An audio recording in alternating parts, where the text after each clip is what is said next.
Thomas the tank engine had been working in the coal yards all day. The little blue engine was covered in coal dust. "We can't clean you up tonight, Thomas," said his driver. "There's a problem with the hose pipe." "Bother," said Thomas. "A bath would make me feel much better. The others are sure to say I look silly." But the engines were too busy arguing to notice Thomas. James was talking loudest of all. "I deserve a new coat of paint. Sir Topham Hatt says I'm the pride of the line, and—" "Rubbish," huffed Henry. "We're all the pride of the line." "It's been like this all day," confided Percy to Thomas. "James is getting a new coat of paint and won't stop boasting about it." "Why, James? I'm the one who needs a new coat. Look at me." "I'd rather not," retorted James. "You're not a pleasant sight, and wouldn't understand the needs of a really important engine." Thomas was fuming. Next morning, as James was being repainted, Henry had an accident. "If you can't push cars properly, Henry, why not talk to a tree instead? You know how much you like the forest." "As a matter of fact, bossy boiler, Sir Topham Hatt is inspecting the island for trees that are too close to the line.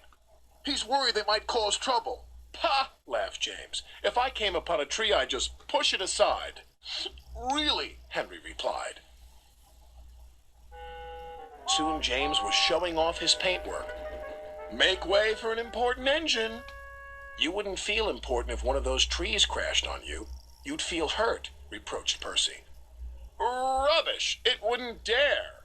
"You should be careful, James. Trees can be just as powerful as engines," advised Terence. "Oh, please. Now, excuse me, Sir Topham Hatt needs me to pull the express." And he huffed away.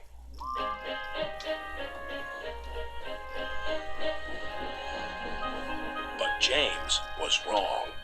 "You must go to the yards and collect an important goods train, James."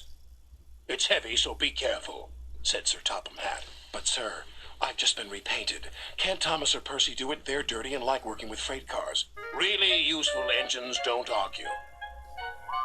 So James didn't.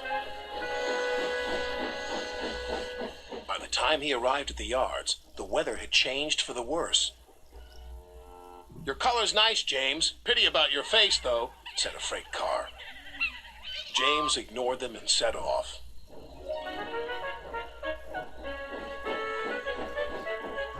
Soon they came to a hill, and his driver knew they were in for a difficult time. An old tree close to the track was being blown by the strong winds, and the rain had weakened the slope. All of a sudden, the tree moved.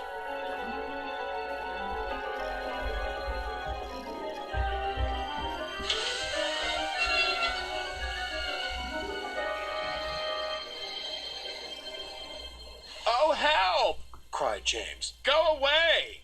But of course, the tree couldn't. James tried to reverse away from the tree, but his train was too heavy.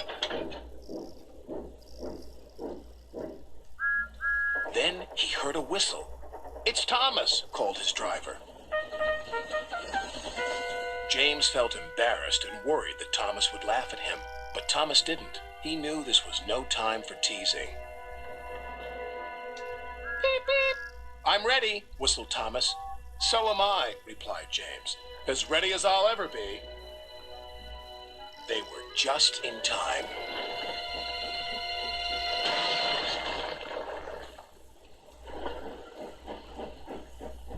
Later, James spoke to Thomas. "Percy and Terence were so right to warn me. Thank you for rescuing me, Thomas." "Oh, that's all right. We engines must pull together, whatever the weather." Just then, Edward bustled in. "Sir Topham Hatt thinks you're both brave engines. Thomas, you're going to have a new coat of paint. And James, Sir Topham Hatt says that tomorrow you'll pull the special express." Everyone was very happy.